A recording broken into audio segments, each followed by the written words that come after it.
സ്വാഗതം. ഇന്ന് നമ്മൾ ബഹിരാകാശത്തെക്കുറിച്ച് നമുക്കെല്ലാമുള്ള ചില ധാരണകളില്ലേ, അതിലേക്കൊന്നിറങ്ങിച്ചെല്ലാണ്.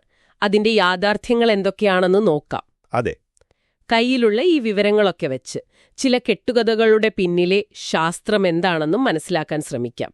ഇപ്പോ സൂര്യൻ മഞ്ഞയാണോ? സ്പേസിൽ ഗ്രാവിറ്റി ശരിക്കും ഇല്ലേ? അങ്ങനത്തെ കുറേ ചോദ്യങ്ങളുണ്ട്. തീർച്ചയായും. ഈ സിനിമകളൊക്കെ കാണുമ്പോൾ നമ്മൾ പലതും വിശ്വസിക്കും. അപ്പോൾ ശാസ്ത്രീയമായിട്ട് എന്താ കാര്യമെന്ന് നോക്കുന്നത് നല്ലതാണ്. ഈ കിട്ടിയ വിവരങ്ങൾ വെച്ച് നമുക്കത് സംസാരിക്കാം. ശരി, അപ്പൊ ആദ്യത്തെ കാര്യം തന്നെ എടുക്കാം. ഈ സൂര്യന്റെ നിറം. നമ്മളെല്ലാരും കൊച്ചിലെ മുതലേ മഞ്ഞ സൂര്യനെയല്ലേ വരയ്ക്കുന്നത് പോലും. പക്ഷേ ശരിക്കും അതാണോ നിറം? അതെ, അത് നല്ലൊരു പോയിന്റാണ്. സത്യത്തിൽ നമ്മളിപ്പോൾ ബഹിരാകാശത്ത് പോയി നേരിട്ട് സൂര്യനെ നോക്കുകയാണെങ്കിൽ അത് വെളുത്ത നിറത്തിലായിരിക്കും കാണുക. ഓഹോ, വെളുപ്പോ? അതെ, കാരണം സൂര്യൻ ഏതാണ്ട് എല്ലാ നിറത്തിലുള്ള പ്രകാശവും, അതായത് മഴവില്ലിന്റെ എല്ലാ നിറങ്ങളും ഒരുപോലെയാണ് പുറത്തുവിടുന്നത്. അപ്പോൾ ഇതെല്ലാം കൂടെ ചേരുമ്പോൾ നമുക്കത് വെളുപ്പായിട്ടാണ് ഫീൽ ചെയ്യുക. കൊള്ളാം. അപ്പോ പിന്നെന്താ നമ്മളിവിടെ ഭൂമിയിൽ നിന്ന് നോക്കുമ്പോ ഈ മഞ്ഞ അല്ലെങ്കിൽ ചിലപ്പോ ഓറഞ്ച് നിറമൊക്കെ ആയിട്ട് കാണുന്നത്? അത് നമ്മുടെ അന്തരീക്ഷത്തിന്റെ ഒരു കളിയാണ്.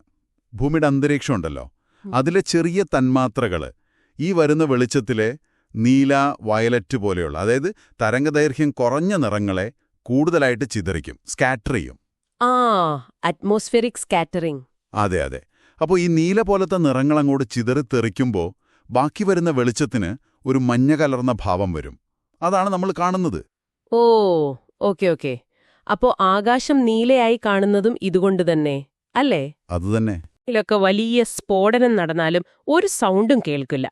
അതെ, അത് മിക്കവാറും ശരിയാണ്. കാരണം ബഹിരാകാശം എന്ന് വെച്ചാൽ ഏതാണ്ട് പൂർണ്ണമായ ശൂന്യതയാണ്, വാക്യൂം. അപ്പോൾ ശബ്ദത്തിന് സഞ്ചരിക്കാൻ ഒരു മീഡിയം, ഒരു മാധ്യമം വേണ്ടേ, വായു പോലെ. അത് അവിടെയില്ല. അതുകൊണ്ട് നമ്മൾ സാധാരണ കേൾക്കുന്ന പോലത്തെ ശബ്ദം അവിടെ ഉണ്ടാവില്ല. പക്ഷേ ബഹിരാകാശം പൂർണ്ണമായും നിശബ്ദമാണെന്ന് പറയാൻ പറ്റില്ല. അതെന്താ? അവിടെ വേറെന്തെങ്കിലും ശബ്ദം എന്ന് വെച്ചാൽ നമ്മൾ കേൾക്കുന്ന പോലെയല്ല. അവിടെ ഈ പ്ലാസ്മ തരംഗങ്ങൾ എന്നൊക്കെ പറയുന്ന സംഭവങ്ങളുണ്ട്. പ്ലാസ്മ തരംഗങ്ങളോ? അതെ, ബഹിരാകാശത്തുള്ള ചാർജുള്ള കണികകളൊക്കെ കമ്പനം ചെയ്യുമ്പോൾ ഉണ്ടാകുന്ന വൈദ്യുതകാന്തിക തരംഗങ്ങളാണവ. നാസയുടെ വോയേജർ പോലെയുള്ള പേടകങ്ങളിലെ പ്രത്യേക ഉപകരണങ്ങൾ വെച്ച് ഈ തരംഗങ്ങളെ പിടിച്ചെടുത്തിട്ട് നമുക്ക് കേൾക്കാൻ പറ്റുന്ന ഓഡിയോ സിഗ്നലുകളാക്കി മാറ്റിയിട്ടുണ്ട്. ആഹാ, അപ്പൊ ചെവി കൊണ്ട് കേൾക്കാൻ പറ്റില്ലെങ്കിലും അവിടെ സംസാരിക്കുന്ന ഒരു പ്രപഞ്ചമുണ്ടല്ലേ? ഒരു തരത്തിൽ അതെ. കൊള്ളാം. ഇനി അടുത്തൊരു പ്രധാനപ്പെട്ട തെറ്റിദ്ധാരണ. ഇത് നിങ്ങളുടെ ഈ കുറിപ്പുകളിലൊക്കെ എടുത്തു പറയുന്നുണ്ട്. ബഹിരാകാശത്ത് ഗ്രാവിറ്റി ഇല്ല, ഗുരുത്വാകർഷണമില്ല എന്നത്. അതുകൊണ്ടാണല്ലോ ഈ യാത്രികര് ISSലൊക്കെ ഇങ്ങനെ ഒഴുകി നടക്കുന്നത്. ഇതാണ് ഒരുപക്ഷെ ഏറ്റവും പോപ്പുലറായ മിഥ്യാധാരണ. ഗുരുത്വാകർഷണം ബഹിരാകാശത്ത് ഉണ്ട്, എല്ലായിടത്തുമുണ്ട്. ഉണ്ടോ? ISSന്റെ അവിടെയോ? തീർച്ചയായും. ഈ അന്താരാഷ്ട്ര ബഹിരാകാശ നിലയം ഭൂമിയിൽ നിന്ന് ഏതാണ്ടൊരു 400 കിലോമീറ്റർ മുകളിലല്ലേ. അവിടെ ഭൂമിയുടെ ഗ്രാവിറ്റി നമ്മളിവിടെ അനുഭവിക്കുന്നതിന്റെ ഏകദേശം 90% വരും. 90%? എന്നിട്ട് എങ്ങനെ അവരവിടെ പൊങ്ങിക്കിടക്കുന്നു? അതാണതിന്റെ രസം.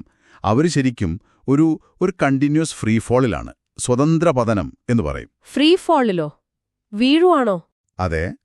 ISSഉം അതിലെ യാത്രികരും സെക്കൻഡിൽ ഏകദേശം 8 കിലോമീറ്റർ വേഗതയിൽ ഭൂമിക്ക് ചുറ്റും കറങ്ങിക്കൊണ്ടിരിക്കുകയാണ്.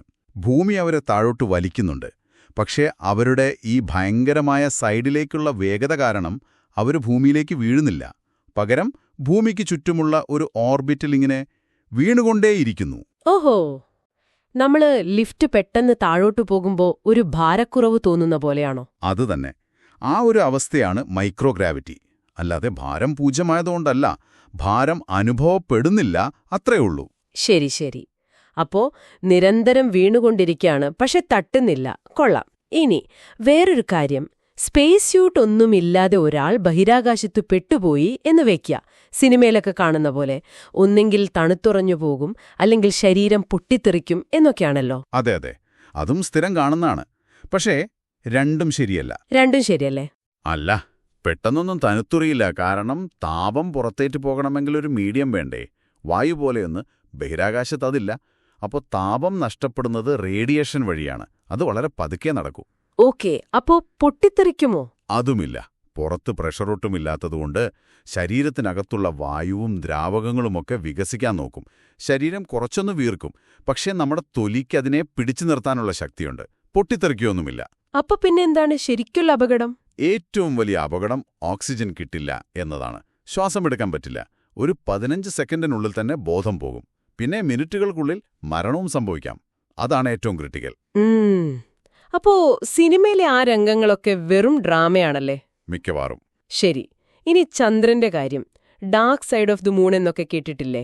ചന്ദ്രന്റെ ഒരു ഭാഗം എപ്പോഴും ഇരുട്ടിലാണെന്നൊരു ധാരണയുണ്ടല്ലോ. അതും ഒരു തെറ്റിദ്ധാരണയാണ്. നമ്മൾ എപ്പോഴും ചന്ദ്രന്റെ ഒരേ മുഖം തന്നെയല്ലേ കാണുന്നത്? അതെ. അതുകൊണ്ട് നമ്മൾ കാണാത്ത ആ മറുഭാഗം എപ്പോഴും ഇരുട്ടിലാണെന്ന് പലരും വിചാരിക്കും. പക്ഷെ അങ്ങനെയല്ല. അവിടെയും സൂര്യപ്രകാശം എത്താറുണ്ട്. അവിടെയും സാധാരണ പോലെ പകലും രാത്രിയും ഒക്കെ ഉണ്ടാവാറുണ്ട്. പിന്നെന്താ നമ്മളെപ്പോഴും ഒരേ ഭാഗം കാണുന്നത്? അത് ചന്ദ്രൻ ഭൂമിയെ ചുറ്റുന്ന സമയവും അത് സ്വയം കറങ്ങുന്ന സമയവും ഏകദേശം ഒന്നായതുകൊണ്ടാണ്. ടൈഡൽ ലോക്കിംഗ് എന്ന് പറയും. അതുകൊണ്ട് ഇരുണ്ട ഭാഗം എന്നതിനേക്കാൾ നല്ലത് മറുഭാഗം അഥവാ ഫാർ സൈഡ് എന്ന് പറയുന്നതാണ്. ശരി ശരി. ഇനി നിങ്ങളുടെ ഈ രേഖകളിൽ പറയുന്നൊരു ഗൂഢാലോചന സിദ്ധാന്തം, നാസ ചന്ദ്രനിൽ പോയതൊക്കെ വെറും തട്ടിപ്പായിരുന്നു എന്ന് വാദിക്കുന്നവരിപ്പോഴും ഉണ്ടല്ലോ. ഉണ്ട്. അപ്പോളോ മിഷനുകൾ സ്റ്റുഡിയോയിൽ ഷൂട്ട് ചെയ്തതാണെന്നൊക്കെ ഇടയ്ക്കിടയ്ക്ക് കേൾക്കാറുണ്ട്. പക്ഷേ അതിന് ശാസ്ത്രീയമായി യാതൊരു അടിസ്ഥാനവുമില്ല. എന്തൊക്കെയാണ് തെളിവുകൾ? ഒരുപാടുണ്ട്. ഈ രേഖകളിൽ പറയുന്ന പോലെ ചന്ദ്രനിൽ നിന്ന് കൊണ്ടുവന്ന 382 കിലോയോളം പാറക്കല്ലുകൾ ലോകം മുഴുവനുള്ള ശാസ്ത്രജ്ഞർ പഠിച്ചിട്ടുണ്ട്. അതുപോലെ യാത്രികർ അവിടെ സ്ഥാപിച്ച റിട്രോ റിഫ്ലക്ടറുകൾ, പ്രത്യേകതരം കണ്ണാടികളാണവ. അതിലേക്ക് ഭൂമിയിൽ നിന്ന് ലേസർ അടിച്ചു നോക്കിയാൽ കൃത്യമായി തിരികെ വരും. അതുവെച്ച് ഇപ്പോഴും ചന്ദ്രനിലേക്കുള്ള ദൂരം അളക്കുന്നുണ്ട്. പോരാത്തതിന് അന്നത്തെ എതിരാളിയായിരുന്ന സോവിയറ്റ് യൂണിയൻ പോലും ഈ യാത്രകളെ ട്രാക്ക് ചെയ്തിരുന്നു. പിന്നീട് വന്ന ഇന്ത്യയുടെയും ചൈനയുടെയും ഒക്കെ പേടകങ്ങൾ ഈ ലാൻഡിംഗ് സൈറ്റുകളുടെ ചിത്രങ്ങൾ എടുത്തിട്ടുമുണ്ട്. ഇതൊക്കെ ധാരാളം മതിയല്ലോ. അതെ, അത് വ്യക്തമാണ്. ശരി, അവസാനമായിട്ടൊരു കാര്യം കൂടി. ഈ നക്ഷത്രങ്ങൾ, നമ്മൾ രാത്രി മാനത്തേക്ക് നോക്കുമ്പോൾ കാണുന്ന കോടിക്കണക്കിന് നക്ഷത്രങ്ങൾ, ആ കാണുന്ന നിമിഷത്തിൽ അവ അവിടെ അതുപോലെ തന്നെ ഉണ്ടാവുമോ? അതൊരു ഭയങ്കര ഇൻട്രസ്റ്റിംഗ് ആയ ചിന്തയാണ്. പ്രകാശം സഞ്ചരിക്കുന്ന വേഗത നമുക്കറിയാം. സെക്കൻഡിൽ 3 ലക്ഷം കിലോമീറ്റർ. ഭയങ്കര വേഗതയാണ്. പക്ഷേ പ്രപഞ്ചത്തിന്റെ ദൂരങ്ങൾ അതിനേക്കാളൊക്കെ എത്രയോ വലുതാണ്. അതുകൊണ്ട് നമ്മൾ ഒരു നക്ഷത്രത്തെ നോക്കുമ്പോൾ നമ്മൾ കാണുന്നത് അതിന്റെ ഇപ്പോഴത്തെ അവസ്ഥയല്ല, അതതിന്റെ ഭൂതകാലാണ്. ഭൂതകാലമോ? അതെ. ഇപ്പോ 1000 പ്രകാശവർഷം അകലെയുള്ളൊരു നക്ഷത്രം. അതിന്റെ അർത്ഥം അവിടെ നിന്നുള്ള പ്രകാശം ഇവിടെ എത്താൻ 1000 വർഷം എടുക്കുമെന്നാണ്. അപ്പോ നമ്മൾ കാണുന്നത് 1000 കൊല്ലം മുൻപുള്ള ആ നക്ഷത്രത്തെയാണ്. കൊല്ലാം. അപ്പോ ആ നക്ഷത്രം ഒരുപക്ഷെ ഇപ്പോ അവിടെ ഉണ്ടാകണമെന്നില്ല അല്ലേ? ഉണ്ടാകണമെന്നില്ല. അല്ലെങ്കിൽ ചിലപ്പോ അതിന്റെ രൂപം മാറിയിട്ടുണ്ടാകാം. നമ്മൾ എപ്പോഴും പ്രപഞ്ചത്തിന്റെ ഒരു ടൈം മെഷീനിലൂടെ പിന്നോട്ട് നോക്കുകയാണ്. വാവ്, അത് ചിന്തിക്കാൻ തന്നെ ഒരു രസമുണ്ട്. ശരി, അപ്പോ ബഹിരാകാശത്തെക്കുറിച്ചുള്ള കുറേ തെറ്റിദ്ധാരണകളും അതിന്റെ പിന്നിലെ ശരിയായ കാര്യങ്ങളും നമ്മൾ ഇന്ന് സംസാരിച്ചു. ഈ വിവരങ്ങളെല്ലാം പങ്കുവച്ചതിന് വളരെ നന്ദി. ഒരു കാര്യം ഇതിൽ നിന്നും വ്യക്തമായി. നമ്മൾ വിചാരിക്കുന്നതിനേക്കാളൊക്കെ എത്രയോ അത്ഭുതകരവും സങ്കീർണവുമാണ് യാഥാർത്ഥ്യം. തീർച്ചയായും. ഇത് നമ്മളെ വേറൊരു ചിന്തയിലേക്കാണ് കൊണ്ടുപോകുന്നത്. ഈ പ്രകാശം സഞ്ചരിച്ചെത്താൻ സമയമെടുക്കുമെന്നുണ്ടെങ്കിൽ പ്രപഞ്ചത്തിന്റെ അങ്ങേയറ്റത്തുള്ള ഒന്നിനെ നമ്മൾ ഇപ്പോൾ കാണുന്നു എന്ന് പറയുന്നതിന്റെ യഥാർത്ഥ അർത്ഥമെന്താണ്?